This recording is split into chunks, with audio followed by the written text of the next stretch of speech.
ఇండియాలో ఏ స్టేట్లో అయినా డెవలప్మెంట్ అంటే కంపెనీస్ దాటం వరకైనా. కంపెనీస్ వేస్తే బాగుపడేది ఎవరు?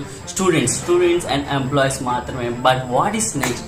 ఒక రాష్ట్రంలో స్టూడెంట్స్ మాత్రమే కాదు, ప్రజలు ఉంటారు, గిరిజనులు ఉంటారు, కార్మికులు ఉంటారు, శ్రామికులు ఉంటారు. ఈ అన్ని కేటగిరీస్ ఎప్పుడైతే వాళ్ళకి న్యాయం జరుగుతుందో అప్పుడు మాత్రమే డెవలప్మెంట్ జరిగిందని అర్థం. అన్నపూర్ణ ఆంధ్రప్రదేశ్ అంటారు. దానికి అర్థం ఏంటో తెలుసా? పూర్వం రోజుల్లో మన భారతదేశం నుంచి ఇప్పటికి కూడా మన భారతదేశం నుంచి 50-60% రైస్ అనేది కల్టివేషన్ అవుతుంది. రైస్తో పాటు మిర్చి గుంటూరుకు ఫేమస్.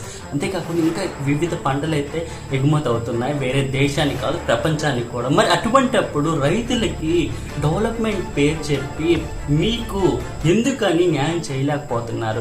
కంపెనీస్ తెస్తారు, నో ప్రాబ్లం, కానీ రైతులకి న్యాయం ఎలా జరుగుతుంది? వాళ్ళు పండించే పంటకి ఒక కావాల్సిన సంపద ఎప్పుడు వస్తుంది? వాళ్ళు అనుకున్న రేట్ ఎప్పుడు వస్తుంది? అది వచ్చినప్పుడే కదా మనం డెవలప్మెంట్ అని అనుకునేది. అంతేకాకుండా శ్రామికులు ఉన్నారు, కార్మికులు ఉన్నారు, వీళ్ళందరికీ ఇంకా జీవితాంతం అలానే ఉంటుందా? వీళ్ళకి ఒక డెవలప్మెంట్ ఎప్పుడు?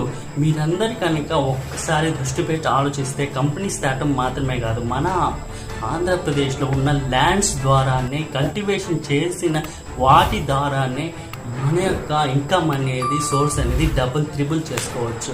ఇవాళ ఒక కంపెనీ కోసం మనం పొలాలు ఇచ్చేస్తున్నాం. ఆ పొలాల నుంచి వచ్చే సంపద పర్మనెంట్ కాదు, టెంపరీ మాత్రమే. ఇవాళ ఉంటే ఒక 2 years వాడుకుంటాం, అయిపోతుంది. What is next? అదే పొలం కనుకుంటే జీవితాంతం మీ తదనంతరం మీ పిల్లలకు కూడా ఆస్తి అనేది వెళ్ళటం మాత్రమే కాదు, ఆ పొలం మీదే మీరు బతికే అవకాశాలు చాలా ఉంటాయి.